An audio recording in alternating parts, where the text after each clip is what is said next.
বাবা গো, এই কাপড় আর রোদের মধ্যে হঠাৎ এমন হাওয়া এলো কোথা দিয়ে?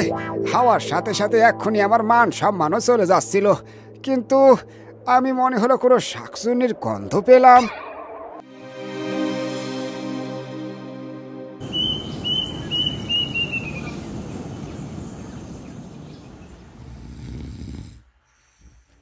উফ, এই গরমের মধ্যে সূর্য তো দেখছি আলো দেওয়ার নাম করে ফ্রিতে আগুন দিয়ে যাচ্ছে।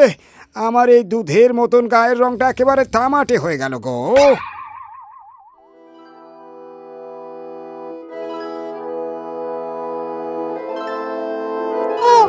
খিদেতে আমার পেট যেন জ্বলছে।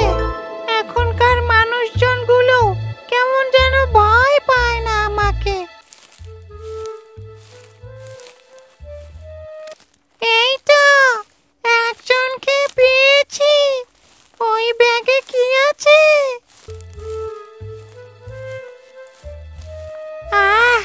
মাছের গন্ধ পাচ্ছি যে।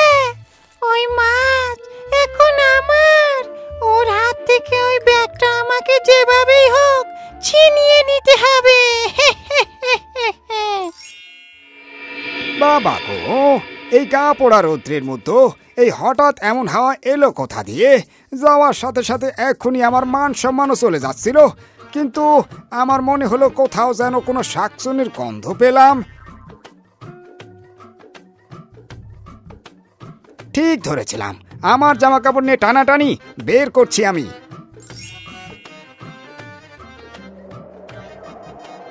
আরে আমার ব্যাগ! এ কি, ব্যাগটা হাওয়ায় যাচ্ছে কোথায়? এত কষ্ট করে টাকা দিয়ে কেনা মাছ।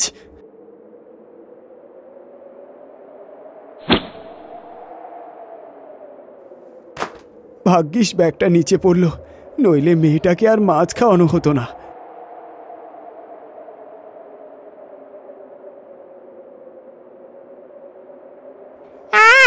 কে রে? আমার এত কষ্ট করে জোগাড় করা মাছটা পড়ে গেল।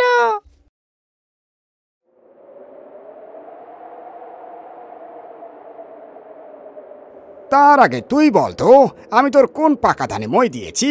এই একটি মাত্র ধুতি পড়ে আছি, আর কি না সেটাও তুই উড়িয়ে নিয়ে যাচ্ছিলি। তাতে কি এমন হয়েছে শুনি? গাছের ওপরই তো ছিলে, পাতা দিয়ে ঠেকেই না হয় বাড়ি যেতে। পাতায় আর কতটুকুই বা ঢাকে? আমার সময় নষ্ট করিস না তো। আমার খাবার সমস্ত কিছু পণ্ড করে দিল। কি দিন কাল এলো, আমার ধুতির যে কিনা এর খাওয়া বড় হলো। কই গো গিন্নি, ভালো মাছ এনেছি, নিয়ে যাও। দাও দেখি। মাছটা একটু কড়মড়ে করে ভেজো তো, অনেকদিন পর মাছ আনলাম, জমিয়ে খাবো। আচ্ছা, ঝিলিক কোথায়? ঘরে বসে আছে, অপেক্ষা করছিল কখন তুমি মাছ আনবে। আচ্ছা বেশ। হ্যাঁ, তুমি বরং গিয়ে হাত মুখ ধুয়ে নাও, আমি যাই রান্নাঘরের দিকে, মাছটা বরং কেটে ফেলি।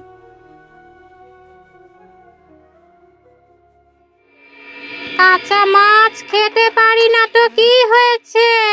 ভাজা মাছ খাবো, কিন্তু মাছ আমি আজই খাবোই খাবো।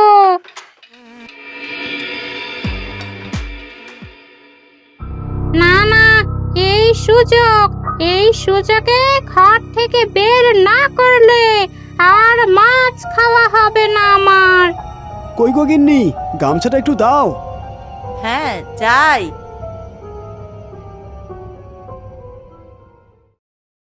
এই তো সুযোগ। মা মা, ও মা, কখন খেতে দেবে? এই মা তো নেই এখানে।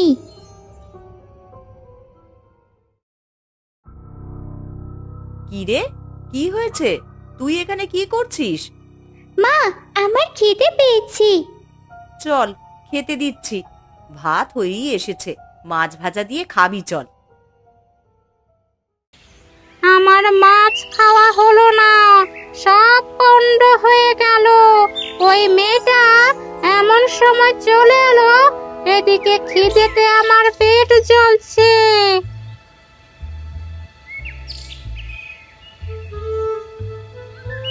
ওটা তেঁতুল গাছ না? হ্যাঁ তাই তো, কত তেঁতুল হয়েছে। আমি আপাতত বরং তেঁতুল খাই, কিছুটা তো খিদে মেটাই, তারপর এদের ব্যবস্থা করছি আমি।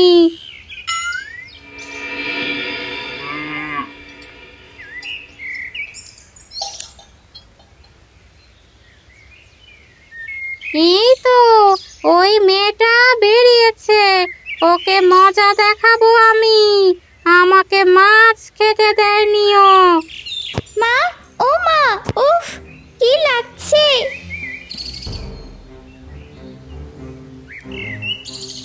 কি হলো? এ কি, কি হয়েছে তোর? কে যেন আমাকে এই তেঁতুলের দানাগুলো ছুঁড়ে ছুঁড়ে মারছে।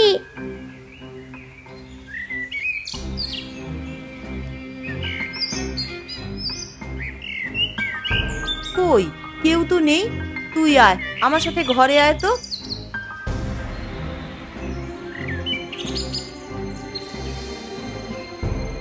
ভালো উপায় পেয়েছি। এই গাছের সব তেঁতুল খেয়ে তারপর গাছটা মাটি থেকে উপড়ে ওদের বাড়িতে ফেলে বাড়ি ভেঙে দেব। তাহলে আমাকে মাছ খেতে না দেওয়ার প্রতিশোধ নেওয়া হয়ে যাবে।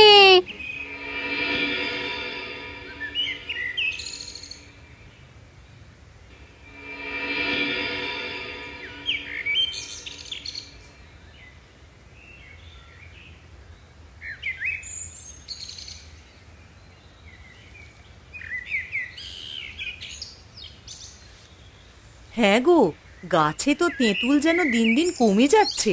এ তো প্রায় শেষের পথে। এ নিশ্চয়ই গ্রামের বাচ্চাদের কাজ। হাতে নাতে ধরতে হবে শয়তানগুলোকে। দাঁড়াও, আমি ব্যবস্থা করছি কিছু একটা। ধরতে পারে না, বরং তোরাই মরবি। এইবার এদের বাড়ি ভাঙবো, গাছটা উপড়ে ফেলে দেব। তবে এখন না, রাতে করব। এই কাজ তখনই করব যখন সবাই ঘুমাবে, সবাই ঘরের ভেতরে থাকবে। তখন একসাথে মারবো সব কটাকে। ভূত হয়েও কিনা গরমকালে তেঁতুল খেতে ইচ্ছে করছে। এখন এই তেঁতুল পাবো কোথায়? ওই তো একটা গাছ দেখতে পেয়েছি, কিন্তু গাছ তো আছে কিন্তু ফল কই? ব্যাপারটা একটু দেখতে হবে গিয়ে। এই তুই আবার কোথা থেকে এলি? যা তো এখান থেকে। ওহো, না না, এরকম ফলহীন ন্যাড়া গাছে বসে আছিস তাই জিজ্ঞাসা করছি। তা বলছিলাম, সব তেঁতুলগুলো কি তোর পেটে দৌড়াদৌড়ি করছে নাকি? হ্যাঁ, কোনো সমস্যা আছে তাতে তোর? না, সে যখন খেয়ে ফেলেছিস তখন আর কি করব। পেট থেকে তো আর বের করে দিতে বলতে পারবো না। কিন্তু তুই এই গাছে বসে আছিস কেন? কাজ আছে। কি কাজ? এই গাছটা ফেলে ওই বাড়িটা দেখছিস, ওই বাড়িটা ভাঙবো। এই তুই যা তো এখান থেকে। ঠিক আছে, চলে যাচ্ছি। তেঁতুল খেতে এসেছিলাম, তা তো পেলাম না। ফিরেই যাই এবার।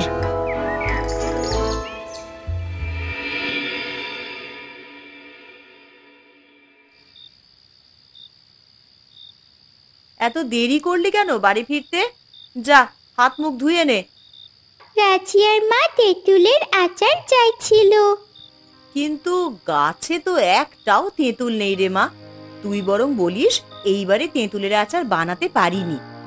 কিনেও তো বানানো যায় মা।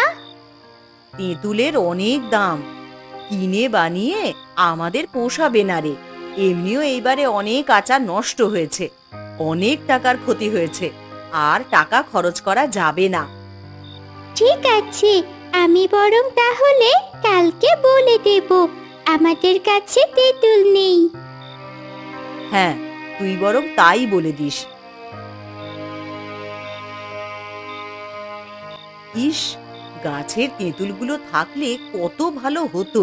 এই সময় তেঁতুলের আচারের খুব চাহিদা থাকে, বেশ কিছু টাকা কামানো যেত। তোমাদের আর তেঁতুলের আচার বিক্রি করে টাকা কামাতে হবে না, কারণ আজকেই মারবো তোমাদের। না না, এটা তো ঠিক হচ্ছে না, কিছু একটা করতে হবে। ব্যাপারটা আমার না হয় বউ নেই, তা বলে লোকের ঘর এভাবে ভাঙবে যেন চুপ থাকে কিভাবে?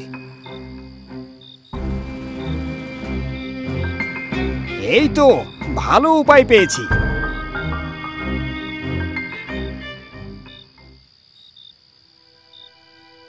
কি গো, কি হয়েছে? মুখটা এমন লাগছে কেন? দেখো না, তেঁতুল গাছটাতে একটাও তেঁতুল নেই।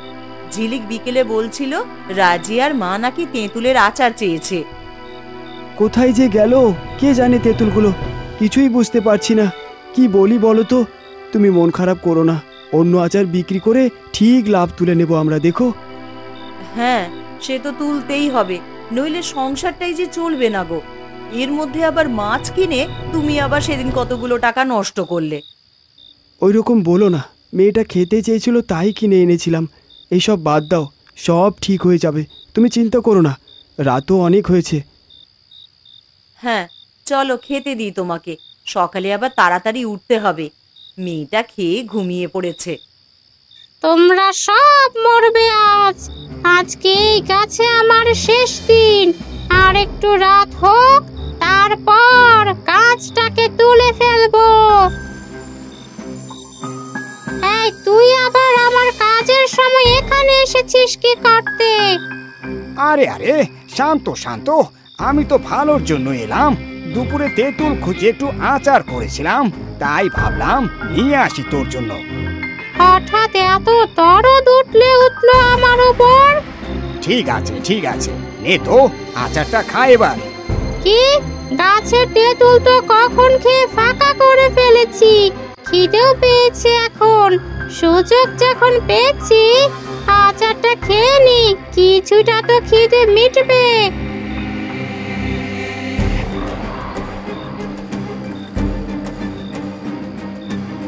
উফ, কি হচ্ছে?